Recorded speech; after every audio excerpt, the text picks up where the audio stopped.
के साथ मैं हूं सुमेरा सलीम। नाज़रीन, अभी तक की जो सूरत हाल है उसमें वफाकी काबीना, कौमी असम्बली और सेनेट के इजलास ताखीर का शिकार हैं और आईनी तरमीम का मामला डेडलॉक का शिकार है। हुकूमत सेनेट में नंबर्स ना पूरे होने पर परेशान है और इस हवाले से मौलाना फजल रहमान साहब और अख्तर मिंगल साहब से उनकी मुलाकात भी हुई, जिसमें मामला तय नहीं पा सके हैं। मुजव्विज़ा आईनी तरमीम के हवाले से हुकूमती वफ्द और PTI के वफ्द की भी मौलाना फजल रहमान साहब से मुलाकात हुई है और अख्तर मिंगल साहब ने वोटों के बदले लापता अफराद की बाजियाबी की शर्त रखी है।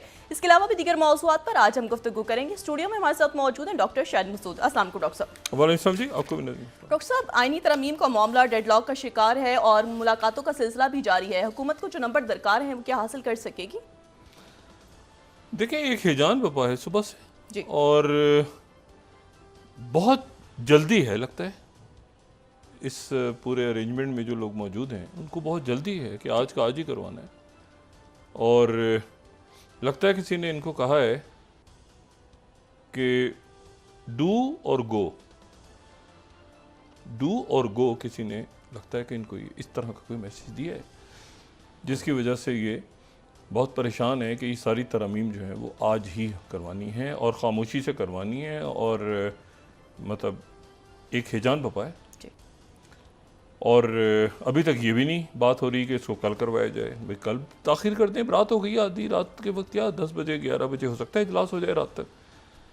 लेकिन लगता है कि कोई किसी ने आज की ही, इनके पास कोई आज की तारीख ही है और उसके बाद कल शायद मामला यह हो सकता है कल करवा लें कभी। लेकिन इशू उससे हट के ये है कि देखें, ये आईनी तरमीम जो हैं ये यानी 18वीं तरमीम या बाकी इससे पहले भी तरमीम होती रही हैं। ज़ाहिर है कि अवाम को तो उसका नहीं इल्म हुआ बहुत ज़्यादा। ये इस पूरे मुल्क के अदालती ढांचे को तब्दील करनी है इन तरमीम ने। तो मैंने कल भी बात की थी कि ये कोई एक आम शख्स का कोई से ताल्लुक़ नहीं है। एक तो इस पूरे सिस्टम के ऊपर वैसे ही क्रेडिबिलिटी के हवाले से बहुत ज़्यादा सवालात हैं, ठीक है। लेकिन यह है कि अदालतें, नई अदालतें बनना, जजेस का ट्रांसफ़र हो जाना, मतलब मुझे तो हकीकत में, अब यकीन करें कि मैं अभी सुन रहा था बातें तो मुझे तो समझ ही नहीं आया। मतलब कोई जज एक केस सुन रहा है हाई कोर्ट में तो ट्रांसफ़र हो जाएगा उसका, दूसरा जज आ जाएगा उसकी जगह, ये कैसे? और जो है हुकूमत एक नई अदालत बन जाएगी, उस अदालत का जो है वो मतलब कोई उसके कोई SOPs हैं, कोई उसका तरीक़ाकार। अदालत बनना आसान नहीं होता।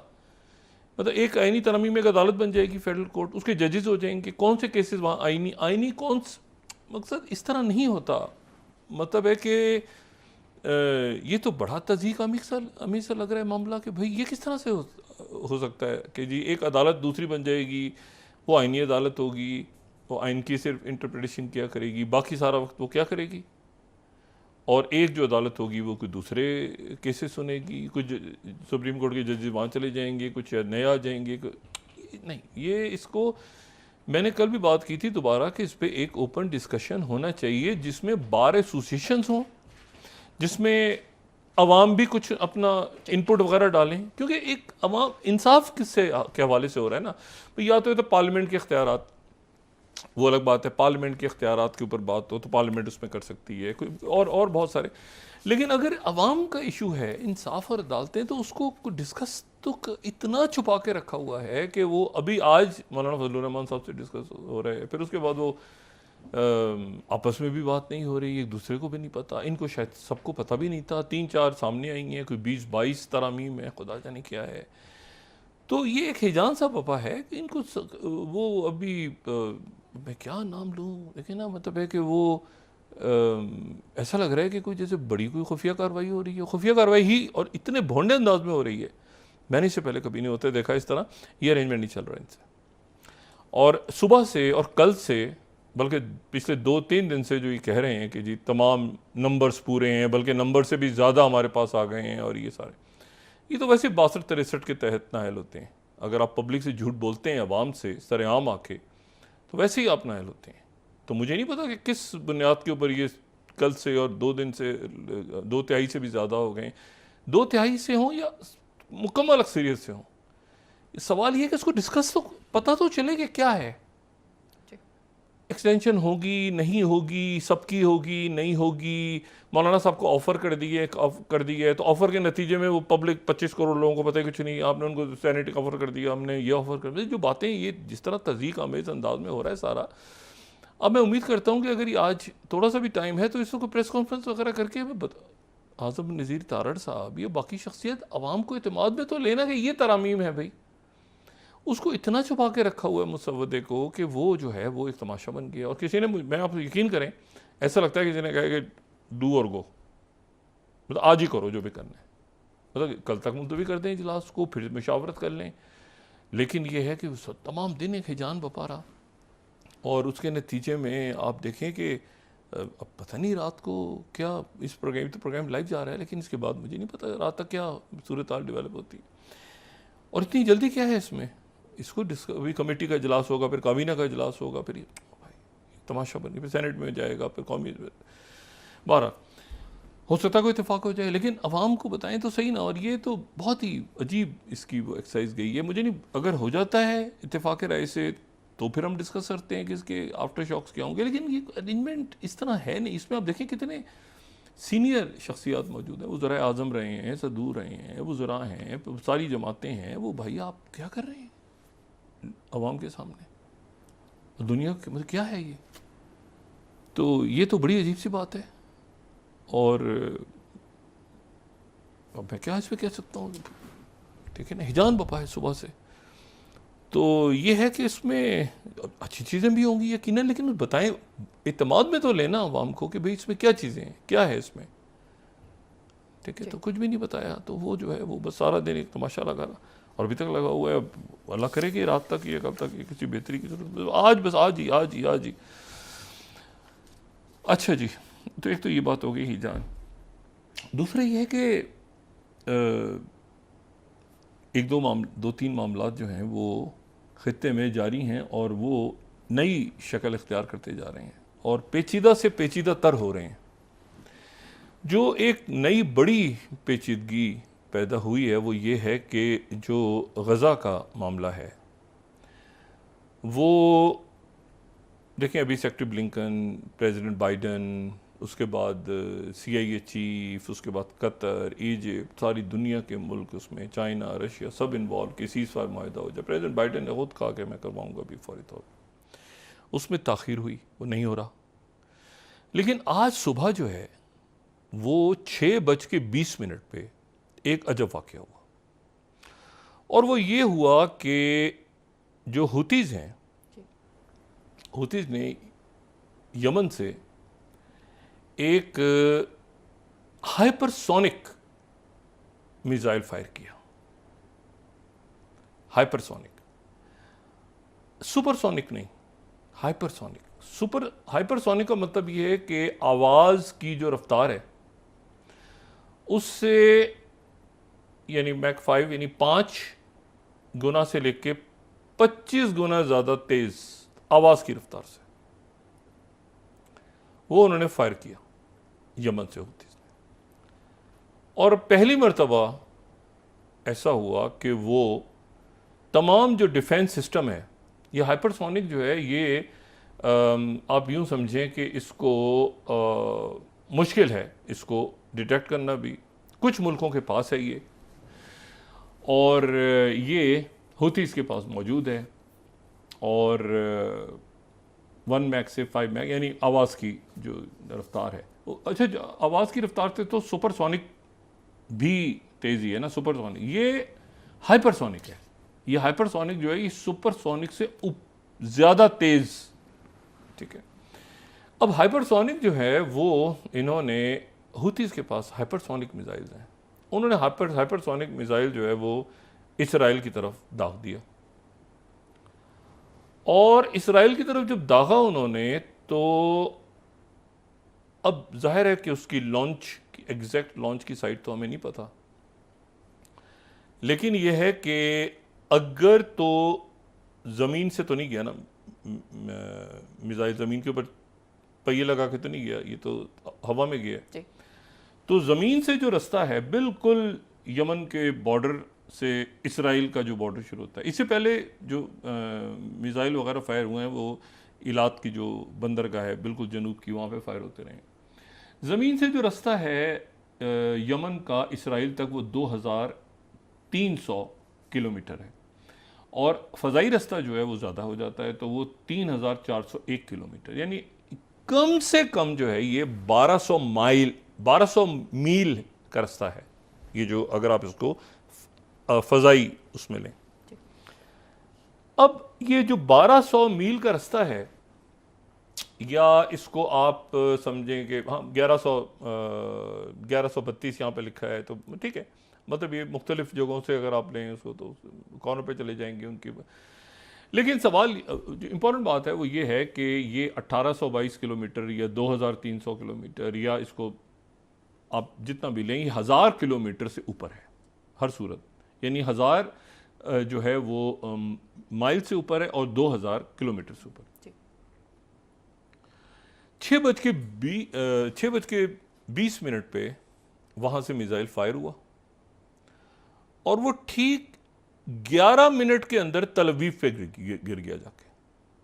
11 मिनट, और तल अवीव के नज़दीक एक मतलब वो जाहिर है कि हवा में एक्सप्लोड हुआ, ना उसको एरो 3 सिस्टम रोक सका। जदीद तरीन एरो 3 जो कि लॉन्ग रेंज, अगर हम उनका ये सिस्टम देखें, इस पहले भी बात कर चुके हैं, एरो 3 जो है, जो थर्ड स्लाइड में, वो एरो 3 तो बिल्कुल लॉन्ग रेंज के लिए है, और फिर उसके बाद जो है वो एरो 2 है, फिर डेविड स्लिंग है, फिर आयरन डोम। तो ये है ना कि इधर से हमास ने कुछ किया या हिजबुल्लाह ने किया, तो आयरन डोम तो थोड़े छोटे लेवल पे 70 किलोमीटर तक है। लॉन्ग रेंज तो इन्होंने एरो 3 बनाए हुए हैं कि 2000 किलोमीटर से। पहले उस मिसाइल ने एरो 3 को नाकाम बनाया, फिर एरो 2 को बनाया, फिर डेविड स्लिंग को बनाया, फिर आयरन डोम को बना के वो तल अवीव पे गिर गया। तल अवीव पे यानी एक्सप्लोड हुआ हवा में। अच्छा, उसके बाद ये हुआ कि पूरे वस्ती इसराइल में सारे बजने शुरू हो गए कि जी एक एरो 3 क्रॉस कर गया, अब जी एरो 2 भी, एक थरतली मच गई, और फिर आयरन डोम भी ऑन किया, वो सबको क्रॉस करता हुआ एक तो जनाब करीब जंगल में गिर गया जाके उसका एक हिस्सा, और जंगल में आग लग गई। एक वो ट्रेन स्टेशन पे गिरा और वहां पे तबाही हुई, लेकिन कोई जानी नुकसान नहीं हुआ। लेकिन यह है कि हुतीज ने, अभी आप छोड़ दें हिजबुल्लाह को, अभी आप छोड़ दें बाकी मुल्कों को, हुतीज का हाइपरसोनिक मिसाइल तल अवीव पे जा गिरा फर्स्ट टाइम, और उनकी तरफ से जो है वो ये बात की गई कि ये जो है ये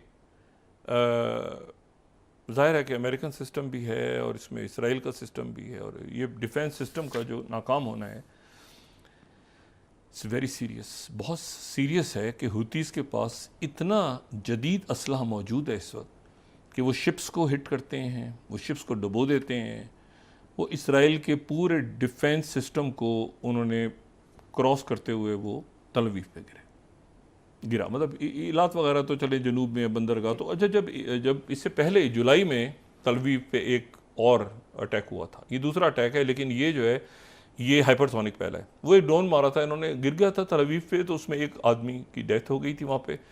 तो फिर इन्होंने हुदैबा की बंदरगाह पे इसराइल ने अटैक किया था और वहाँ पे काफ़ी नुकसान हुआ था। अब जो हुतीज़ हैं उनका ये कहना है कि भाई हम इसमें ऐसा है कि एक तो 7 अक्टूबर आ रहा है, 7 अक्टूबर की तारीख, इससे कतई नज़र की जंग बंदी होती है नहीं होती, क्या होता है। एक तो ये है कि उससे पहले साल होने वाला है, 11वां महीना है, 7 अक्टूबर 2023 से ये जाहिरियत जारी है। तो वो कहते हैं कि भाई एक तो ये है कि हम उससे पहले जो है ये भरपूर ये स्पीड अप करेंगे। वो कोई 220 ड्रोन्स या मिसाइल्स या मुख्तलिफ जो रॉकेट्स वगैरह फायर कर चुके हैं, ज़्यादातर उसमें से जो है वो इलात वगैरह में तल अवीव पे गिरना जो है ये बहुत ही संजीदा बात है। और उनका ये कहना है कि जो हुदैबा की बंदरगाह पे जो यमन के अटैक हुआ था, वो इसराइल ने जवाबी अटैक किया था, उसका इंतकाम अभी बाकी है। ये तो हमने सिर्फ फ़लस्तीनियों के साथ अपनी जो यकजहती है उसके लिए मिसाइल दागा था। अच्छा, अब हमास का फ्रंट वहाँ खुला है, वहाँ शहादतें हो रही हैं मुसलसल। मगरबी किनारा वहाँ पे प्रॉब्लम्स हैं। जॉर्डन के प्राइम मिनिस्टर को चेंज वहाँ पे हो गए हैं, लेकिन वो उनकी इंटरनल पॉलिटिकल मैटर है, मैं उस पर ज़्यादा बात नहीं करूँगा। जो लेबनान की साइड है, वो साइड बहुत ज़्यादा हिजबुल्लाह ने वहाँ पे, हिजबुल्लाह बहुत मतलब है कि अगर आप कंपेयर करें हुतीज़ के साथ, तो हिजबुल्लाह तो बहुत पावरफुल है। हिजबुल्लाह तो एक प्रॉपर उनकी एक प्रॉपर तंजीम, ये हुतीज़ तो अभी इमर्ज हुए हैं ना। और ज़ाहिर है यहाँ से मुख्तलिफ जो शिप्स थे वो भी बड़े शिप्स साइड पे चले गए। यूएसएस रूजवेल्ट यहाँ से विड्रॉ हो गया। अब आगे व्हाट नेक्स्ट एक बहुत बड़ा थ्रेट है कि अब इस रीजन में क्या होगा सिक्योरिटी के हवाले से, ये रीजन क्या शक्ल इख्तियार करेगा कि हुतीज़ के पास अगर हाइपरसोनिक मिसाइल है, जो इसराइल के और मुल्क भी तो इस वक्त देख रहे हैं। देखें, कई अरब मुल्क तो और कई खित्ते के मुल्क तो ये सोच रहे होंगे कि हम इस फड्डे में नहीं पड़े, क्योंकि हाइपरसोनिक मिसाइल अगर तल अवीव तक जा सकता है तो बाकी तो उस पड़ोस के मुल्कों ने, अच्छा है कि हुतीज़ के साथ ये एक सीज़ फायर हुआ है सबका, और वो ये इतने ऐसा वेपन जो कि तल अवीव के ऊपर जाके गिरे 11 मिनट में, 1000 से ज़्यादा मील 11 मिनट में, सुपरसोनिक नहीं, हाइपरसोनिक। तो एक तो यह है कि ये सूरत हाल अचानक आज तमाम जो दुनिया में जो है ये डिस्कस हो रही है कि हुतीज़ ने तल अवीव के ऊपर जो है वो एक मिसाइल गिरा दिया, और यही एक बहुत बड़ी बात है कि व्हाट नेक्स्ट। अब मतलब है कि अब इसराइल अटैक करेगा हुतीज़ पे, तो हुतीज़ आगे से, और ये देखें इनके जो मिसाइल्स की कॉस्ट अगर आप लगाएं, और उनके एरो 3 ना फेलियर हो गया ना, टोटल फेलियर हो गया, एरो 3 एरो 2, और असल बात ये है कि फेलियर, डिफेंस सिस्टम फेल हो गया, ये है असल बात। अच्छा, अब इससे पहले जब ये तल अवीव पे गिरा था, उन्होंने कहा था गलती हो गई, हमें पता नहीं चला, हमने इसको सही तरह, इंसानी गलती थी फलां। लेकिन ये तो प्रॉपर सायरन बजना शुरू हो गए थे ना। जब सायरन पहले बज रहे हैं तो फिर आपने जो है, उन्होंने जो हुतीज़ के तर्जुमान है, उन्होंने कहा कि पहली दफ़ा तमाम सेहूनी जो हैं वो डर के, भाग के, छुप के अपने अपने घरों में और खंदकों में और इधर और उधर, वो उनको हमने मजबूर किया है, तमाम 2 मिलियन या उससे ज़्यादा सेहूनियों को। ये उन्होंने बड़ा सख्त बयान दिया, उन्होंने कहा और के लिए तैयार रहें। तो ये सीज़ फायर बहुत इम्पॉर्टेंट है, बहुत इम्पॉर्टेंट है कि जल्द से जल्द ये सीज़ फायर हो और ये डी एस्केलेशन हो। ये बहुत ज़रूरी है, वरना ये मामलात ख़राबी की तरफ चले गए हैं। मैंने कहा ना, वो कतर, सऊदी अरेबिया, जब रियासतें हट गई पीछे, तो फिर वो नॉन स्टेट बाकी आ गए सामने, अब आप उनसे भुगतें। अब तो मामलात अगर ख़राबी की तरफ चले गए हैं, तो फिर तो वो Egypt, Qatar, EU, United Nations, even America का नहीं समझ में आता कि वो क्या अपने, अगर नेतन्याहू नहीं सुनता बात, तो फिर वो वही मैंने उस दिन भी बात की, तो घर जाए भाई, नेतन्याहू बात नहीं सुन रहा था। तो ये जो है, ये बड़ी अजीब सी बात है बाइडेन इंतजामिया की, कि वो यहाँ तक चीज़ों को लेकर आ गए हैं कि वो इसराइल का उन्होंने, तो अजीब हजीमत है, डिफेंस करेंगे, ये कर, अब तो बिल्कुल ही अजीब सूरत बन गई ना। इतने मुल्कों का अलायंस होगा हुतीज़ के ख़िलाफ़, तो शिपिंग लेन्स खुल जाएंगी। इतने महीनों से आप देखें तो सही, खित्ता अजीब तरफ चला गया। और ये जो है, ये मेरा ख्याल है कि ये इसके बाद जो है, अच्छा, लेबनान से भी रॉकेट गिरे आज आके, और 40 रॉकेट, 40 तो इसराइल कह रहा है, लेकिन मेरे ख्याल से कोई 70-80 रॉकेट उधर से फायर हो गए हैं साथ ही। तो ये बहुत ख़राबी, मेरा ख्याल, मैं उम्मीद करता हूँ कि कमिंग डेज़ के अंदर ये दोबारा सीज़ फायर की तरफ जाएंगे सब, वरना ये मामला बहुत ज़्यादा अब वो हुतीज़ और हिजबुल्लाह और सारा सीरिया पे उन्होंने अटैक किया, वो सीरिया मतलब फिर वो फ्री फॉर ऑल होता है ना सारा। फिलाडेल्फी कॉरिडोर से नहीं पीछे हट रहे, तो इजिप्ट कहेगा ठीक है भाई, आप हम करें, फिर आपने जो करना है। मतलब है कि उसमें वो अब बुरी तरह से ये एक्सपोज हो गया पूरा डिफेंस सिस्टम। बहुत ज़रूरी है कि इमीडिएट सीज़ फायर, और बाइडन एग्रीमेंट जो था वो बाइडन उसको इम्प्लीमेंट करवाएं। अच्छा, अब दूसरी जो चीज़ है वो ये है कि जो प्रेसिडेंट ज़ेलेंस्की हैं वो अजीब मखमसे का शिकार हो गए,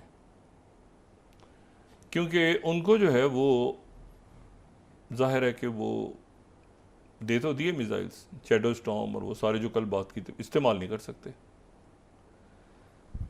और उधर जो है वो मीडिया ये भी रिपोर्ट कर रहा है कि जो नीदरलैंड्स के हवाले से एक रिपोर्ट है, और ये वहाँ पे मैं उन्हीं का मीडिया ये कोट कर देता हूँ, गिव इंडिपेंडेंट, कि नीदरलैंड जो है वो अनेबल टू 19 स्लाइड हम दिखा दें, इंपॉर्टेंट स्लाइड है तो उनका रेफरेंस, कि उन्होंने भी patent delivery system unnamed partner backout कर गया, ये मीडिया रिपोर्ट कर रहा है। लेकिन ये जो अननेम्ड पार्टनर है, ये नीदरलैंड ने कहा था कि हम पेटेंट मिसाइल दे रहे हैं, डिलीवर कर रहे हैं, लेकिन ये जो है ये अगर हम 18 देखें बल्गेरियन मिलिट्री की, तो वो ये कह रहे हैं कि ये जो है ये जर्मनी की रिलक्टेंस थी, जिसकी वजह से पेटेंट डिलीवरी जो है वो नहीं हो रही। अच्छा, इसी के साथ जो है वो वहाँ पर जैक सलिवन एक कॉन्फ्रेंस थी, तो जैक सलिवन ने वहाँ पे एड्रेस किया, जो नेशनल सिक्योरिटी एडवाइज़र हैं, उन्होंने वाया वीडियो लिंक के ज़रिए एड्रेस किया। तो उसमें जो है वो याल्टा कॉन्फ्रेंस, तो उसको याल्टा यूरोपियन जो है वो सिक्योरिटी ये समिट ऐसे करके तो यस के नाम से उसे कहा जा रहा है, तो उससे उन्होंने खिताब किया, और उससे खिताब उन्होंने किया जैक सलिवन ने। लेकिन ये कि बात तो ज़ाहिर है कि ऐसी है नहीं कि वो करें, क्योंकि जो बरतानिया और अमेरिका जो हैं दोनों, वो इसके ऊपर रिलक्टेंट हैं कि मिसाइल इस्तेमाल करने की इजाज़त दी जाए। उसकी वजह यह है कि ये बिल्कुल ये बात तय हो गई है, उनके एक्सपर्ट्स ये कह रहे हैं कि प्रेसिडेंट पुतिन इसमें यहाँ पे न्यूक्लियर टेस्ट इस इलाके में कर देंगे। ये नहीं कि न्यूक्लियर किसी के ऊपर गिराएंगे वो यूक्रेन में, नहीं, वो न्यूक्लियर टेस्ट यहाँ पे ऐसा करेंगे कि वो, और फिर वो मामलात सबके हाथ से निकल जाएंगे। कल देखें मुत्तहिदा अरब अमारात ने बड़ा ज़बरदस्त रोल प्ले किया है, जो मैंने कल भी शायद बात की थी, यानी मुत्तहिदा अरब अमारात ने 8वीं दफ़ा, यूएई ने 8वीं दफ़ा 2022 के बाद से 8वीं दफ़ा उन्होंने कैदियों का तबादला करवाया है। इन हालात में आप उनकी डिप्लोमेसी देखें कि उन्होंने जो है वो 103 एक तरफ से और 103 एक तरफ से, 206 यूक्रेन की तरफ से भी 103 और 103 रशिया की तरफ से कैदियों का तबादला इन हालात में हुआ है। तो यूएई जो है उसने 8वीं सक्सेस यूएई को मिली कि जिसमें कैदियों का तबादला हुआ है। अच्छा, अब इसमें जो है वो ये एक अजीब सा मामला है, वो ये ट्रैप था क्या था, और ये सरप्राइज़ था, ये क्या विक्ट्री प्लान कौन सा था ज़ेलेंस्की का, वो कौन सा विक्ट्री प्लान देंगे जाके, क्या होगा। अमेरिका वो जा रहे हैं, उन्होंने कहा ना विक्ट्री प्लान दूंगा। अच्छा, ब्रेक पे जाने से पहले मैं आपको सिर्फ ये बताऊं कि जो जेडी वैंस हैं, जो ट्रंप के नायब सदर हैं, उन्होंने ये कहा है कि उन्होंने इंटरव्यू दिया है कि ट्रंप की पॉलिसी क्या होगी, जंग कैसे ख़त्म करवाएंगे ट्रंप।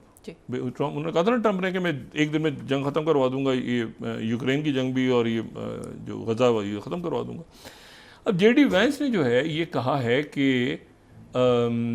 यहाँ पर अब देखें, बड़ी वाशिंगटन पोस्ट ये कह रहा है कि उन्होंने कहा है कि एक नाइन्थ स्लाइड, एक डीमिलिटराइज जोन होगा दरमियान में, फौरी तौर पे जंगबंदी कैसे होगी, तरीका बड़ा इंटरेस्टिंग बताया उन्होंने, ये नायब सदर हैं। और उन्होंने कहा है कि ये जो है ये यूक्रेन को बाहर कर देंगे नेटो से, नेटो में कभी यूक्रेन को नहीं लिया जाएगा, ये कंडीशन एक रखी जाएगी कि यूक्रेन नेटो का कभी मेंबर ना बने। अच्छा, और अब टाइम्स बड़ा मौकर, आज का संडे टाइम्स, उसने इसको इस तरह से लिखा है 10 स्लाइड अगर, जेडी वैंस रिवील्स कि Trump Ukraine plan let Russia have what it's taken, यानी जो ज़मीन उनके पास चली गई है वो उनके पास चली गई है, जो इधर चली गई है वो इधर आ गई है, और बीच में एक डीमिलिटराइज जोन होगा। यकीन दहानी करवाई जाएगी पुतिन को कि आइंदा जो है वो यूक्रेन कभी गलती से भी नेटो का नाम नहीं लेगा, और जो जहां है वहीं पे। अब ये इसके ऊपर वहां जनाब यूक्रेन के अंदर फटा पड़ा हुआ है। अगर हम 11 स्लाइड दिखाते हैं फिर ब्रेक पे जाते हैं। ये JD Vance opposes military aid, NATO membership और Ukraine, he is now Trump's VP pick. अच्छा, इशू ये है कि वो कहते हैं कि I don't really care what happened to Ukraine one way or the other. ये उन्होंने, अब जनाब उनका जो इंटरव्यू है, मतलब ये ट्रम्प का प्लान था। अब एक खपड़ी हुई है कि भाई एक मिनट जरा, ये ट्रम्प का प्लान हो कि हमारी कोई ताल्लुक ही नहीं यूक्रेन में, इधर हो उधर हो, हम एड उसकी उसको रशिया से कहेंगे कि भाई नेटो में नहीं आएगा, एड वेड बंद करेंगे और जंग खत्म हो जाएगी। और जो रशिया के पास ज़मीन चलेगी वो उनके पास चलेगी, जो इधर चलेगी इधर चलेगी, बीच में डीमिलिटराइज जोन बना लेंगे, ठीक है, और ख़त्म। किस्सा ही लंबे चौड़े कहानी डालने की जरूरत क्या। अब ये ट्रम्प के नायब सदर हैं। जी, ब्रेक के बाद डॉक्टर साहब डिस्कस करते हैं। नाज़रीन वापस आते हैं एक छोटे से ब्रेक के बाद।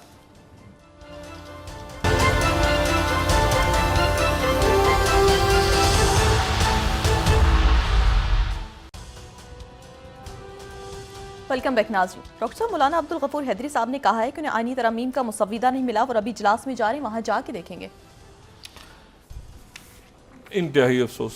इंतहाई अफसोस का मकाम है। और ये आईनी देखें, अदालती इस्लाहात की ज़रूरत है, आईनी इस्लाहात की भी ज़रूरत है। पार्लियामेंट के इख्तियारात भी जो हैं वो बड़े मुकद्दम है। आज वैसे ही जमहूरियत का एक आलमी दिन बने, वो बात नहीं है।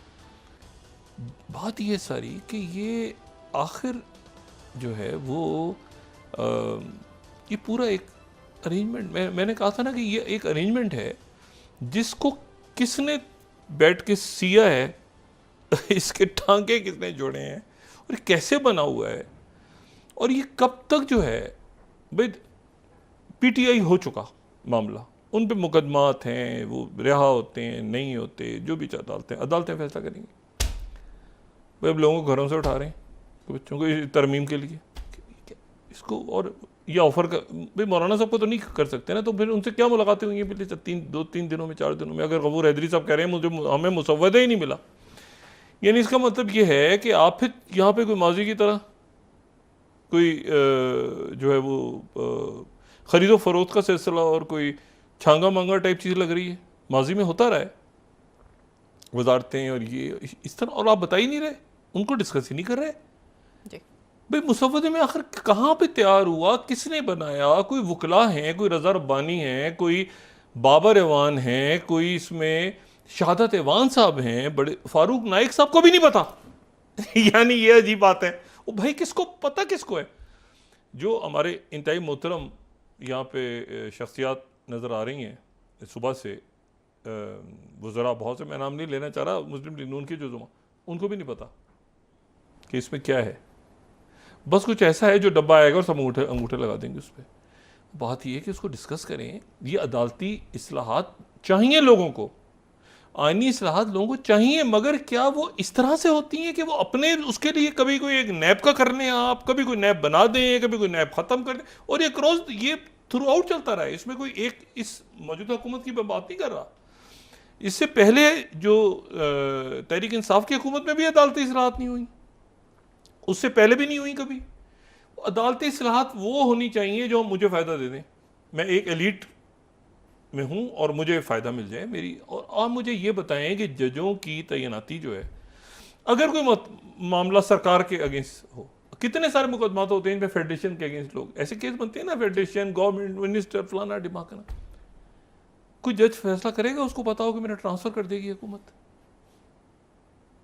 कोई जज फैसला करेगा? मुझे बताएं कि कोई भी सियासी जमात हो और कोई भी बरसर इख्तियार, पीपल्स पार्टी हो, पीटीआई हो, मुस्लिम लीग नून हो, कि किसी उनके एमएनए का कोई वाकया हो जाए, अदालत में वो जा सकते हैं, उनको पता होगा जी यहाँ तो जो है अपॉइंटमेंट, अच्छा बीच मुकदमे के, ये भी नहीं मैंने पूछा इनसे कि भाई जजों का जो ट्रांसफ़र होगा, एक मुकदमा जज सुन रहे हो तो उससे भी कर सकते हैं। हाँ, वो जज नहीं सही करेगा तो शायद वो भी, मतलब इनको कुछ भी नहीं पता कि जजों का ट्रांसफ़र कोई कैसे, कि आप जजों के ट्रांसफ़र कर सकते हैं उठा के एक हाई कोर्ट से दूसरे हाई कोर्ट, इस हाई कोर्ट से अदालत, इधर से इधर। आपने अब जजों को इत्मीनान में लिया, आपने पूछा जज साहिबान से, फिर सुप्रीम कोर्ट के जज साहिबान से, आप हाई कोर्ट के जज साहिबान से आपने कोई उनसे पूछा कि यार आप सिंध हाई कोर्ट में हैं या आप लाहौर हाई कोर्ट में हैं, आपको सुबह जो है कल कहा जा रहा है कि आप रिपोर्ट करें बलोचिस्तान हाई कोर्ट में? ये इस तरह नहीं होता, इस तरह ये मुझे समझ नहीं आया कि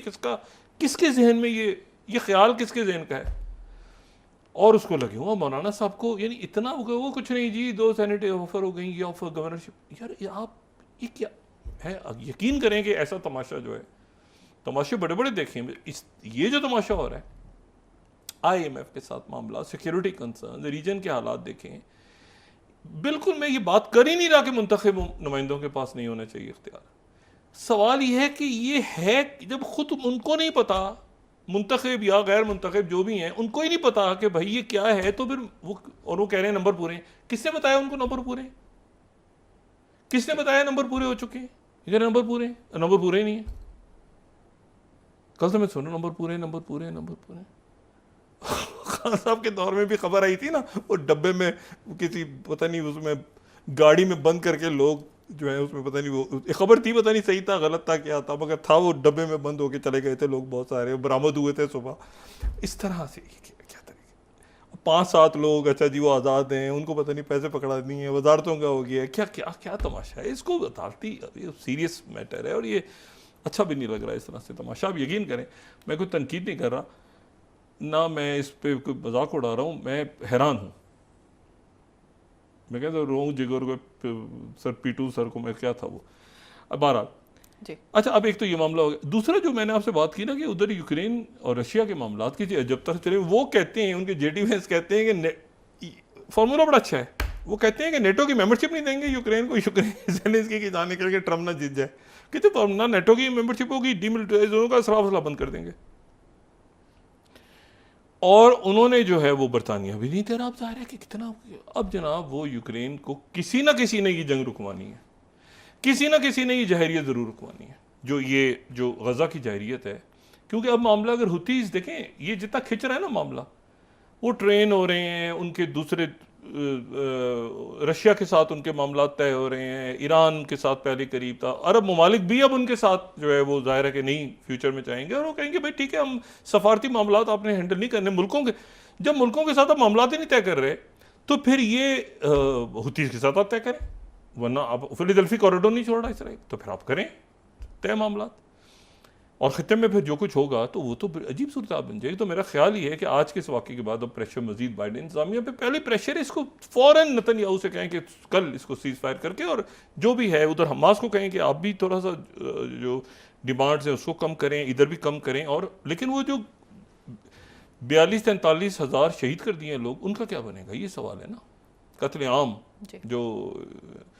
अच्छा, एक वो मसला। दूसरा तो अब ये दो मामला बड़े सीरियस हो गए हैं, और इसमें जो है वो अच्छा जो मेदोरो हैं, निकोलस मेदोरो, वेनेजुएला, वो जिनका ओपोनेंट गोंजाले जो है वो स्पेन फरार हो गया, वो उन्होंने जनाब वेनेजुएला में 6 बंदे टीवी पे पेश किए हैं, नाम लिए उनके, शक्लें तो नहीं शो की, नाम लिए।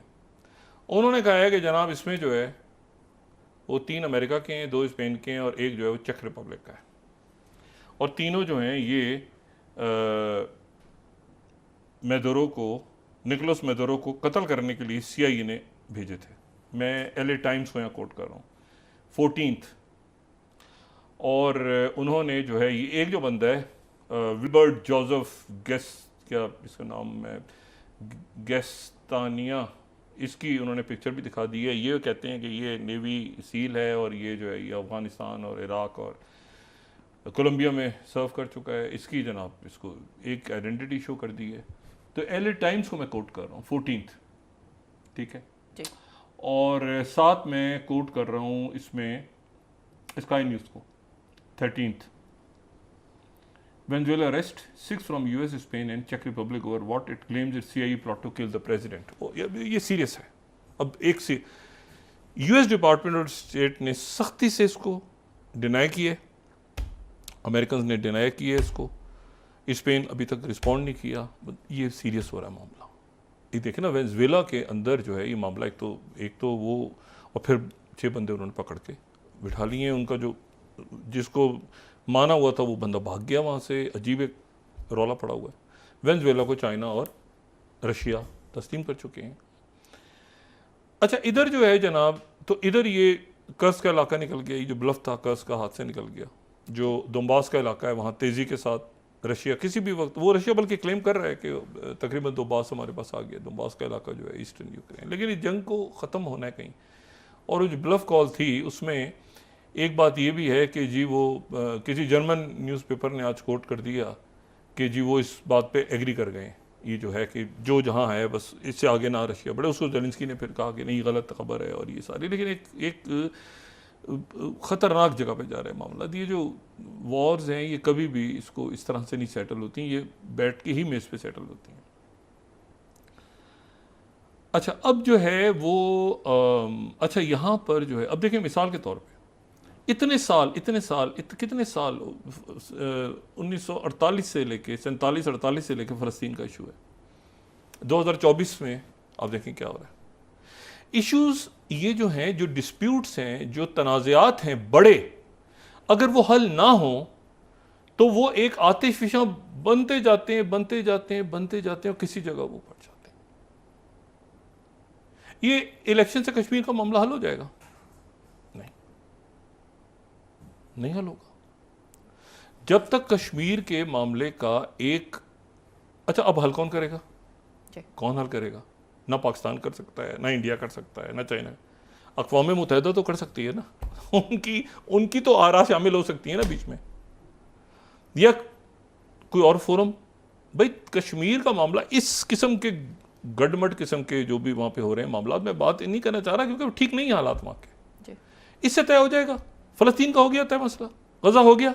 नहीं होता। जब तक आप लोगों को सुकून नहीं मिले कि भाई हम जो है ना, हमारा इशू हल हो गया।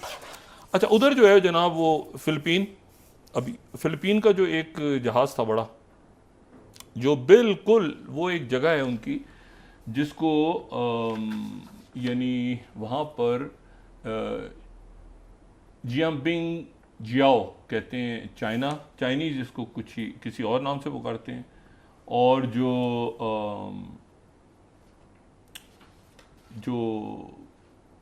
बाकी दुनिया है वो उसको किसी और नाम से पुकारती है। लेकिन ये है कि वहाँ पे उनका जो है वो एक जहाज़ खड़ा हुआ था, और वो जो है ये स्पार्टले आइलैंड्स के ऊपर चूँकि एक तनाज़े है, तो ये सेबिना शोआल के नाम से इसको दुनिया कहती है इसको। तो ये जो सेबिना शोआल के इलाके में फ़िलिपीन का एक जहाज़ आया हुआ था, काफ़ी दिनों से टेंशन चल रही है। स्पार्टले आइलैंड, वियतनाम, ये फ़िलिपीन, चाइना, इनके दरमियान एक ये 9 डैश लाइन के अंदर है, चूँकि चाइना की इसलिए एक तनाज़े है इसके ऊपर। वहाँ जनाब उन्होंने अपना एक जहाज़ भेज दिया था, एक शिप था, उसके नतीजे में फटअप, एक बहुत टेंस मामला था। हम कह रहे थे फ़िलिपीन और चाइना के चल रहे हैं, वो जहाज़ उन्होंने वापस बुलवा लिया आज।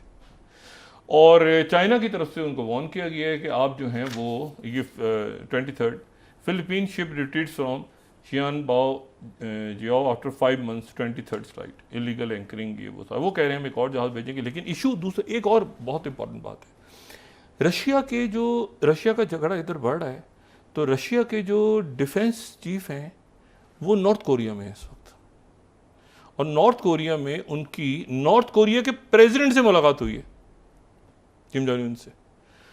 और ये मैं राइटर्स को कोट कर रहा हूँ 24th। अच्छा, इशू ये है कि वहाँ पर उनकी किम जोंग उन से मुलाकात हुई है, और इसी दौरान Russia north Korea defence ties, जब उस वक्त तो ये मुलाकात, जब यहाँ पर ये जो यूक्रेन का मामला एक बिल्कुल एक और रुख इख्तियार कर रहा है, तो रशिया जो है वो नॉर्थ कोरिया, चाइना, ये सारे वहाँ की जो पैसिफिक, यानी रशिया ने अपने आप को एक्सपेंड कर लिया है पैसिफिक तक, और चाइना जो है वो आ गया है यूरोप और एशिया और मिडल ईस्ट तक, और ज़ाहिर है अफ्रीका। मुझे नहीं पता कि कस के इलाके में, लेकिन मेरा ख्याल ये है कि वहाँ पे चेचन्स भी हैं, वहाँ पे वैगनर ग्रुप भी है, वहाँ बाकी लोग भी वो ठीक ठाक इस वक्त जो है ना वो उनके।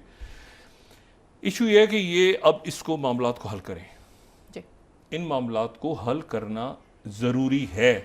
अच्छा, ज़रूरी इसलिए है उसकी, देखिए अब ये कि वो पकते रहते हैं ना मामला। अगर मणिपुर का मामला मेरा ख्याल से हल हो जाना चाहिए था। इंडिया और चाइना की डी-एस्केलेशन अच्छी है, डी-एस्केलेशन ही है ना, डिसएंगेजमेंट, लेकिन वो लॉन्ग टर्म में कैसे बात होगी, कैसे वो होगा, उसके लिए टॉक्स होंगी, कैसे होगा, क्या होगा। और जाहिर है कि जब दोकलाम हुआ था तो मेरा अपना नुक्ता नज़र था कि चाइना जगह नहीं छोड़ेगा, और मेरा ख्याल है कि इंडियन इस्टेब्लिशमेंट भी अब जो देखेगी मामला को। इशू ये है कि इसको बैठ के ही तय होगा, ये होंगे मामला। और वो चूँकि जाहिर है कि बांग्लादेश और मणिपुर उधर सारे मामला हैं, तो एक चाइना में ये भी तासुर है कि चाइना इस वजह से थोड़ा सा कि भी और बहुत सारे मामला हो गए हैं, तो इंडिया ने भी एक वो पोजीशनिंग लेनी है अपनी, वो एक बैलेंसिंग एक्ट कैसे होगा, क्या होगा आगे, ये बड़े इंपॉर्टेंट दिन आ रहे हैं।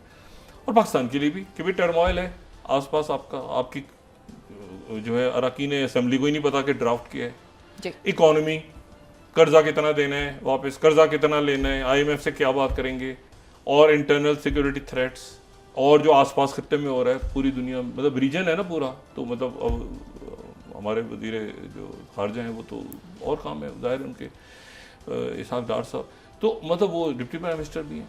तो इशू ये है कि जो, और फिर सोशल अंडर जो हिजान बपा है सारा दिन, अदालती इस्लाहत, लोग खुश होते हैं, ओह शुक्र है खुदा को यार, मेरे तो मामलात यार, मैं तो शुक्र है यार अदालतें अच्छी हो रही, शुक्र है एक निज़ाम इंसाफ होगा। इस तरह होता है कोई कि हिजान बपा है मुल्क में, और ऐसे करेंगे हम, और यूँ कर देंगे, और ऐसे होगा, और क्या है। तो ये है कि मतलब है कि ज़रा बेहतर अंदाज में ये है, अरेंजमेंट चल नहीं रहा जी। असल बात ये है कि अरेंजमेंट चल नहीं रहा। जी जी, बहुत शुक्रिया डॉक्टर साहब। नाज़रीन, इसके साथ ही आज का जाएगा तो जाता हुआ नजर आएगा, और लोग कहेंगे एक दूसरे से, वो देखो क्या होगा। बहुत शुक्रिया डॉक्टर साहब। नाज़रीन, इसके साथ ही आज का प्रोग्राम अपने इख्तिताम को पहुंचा। मुझे सुमेरा सलीम को इजाज़त दीजिए।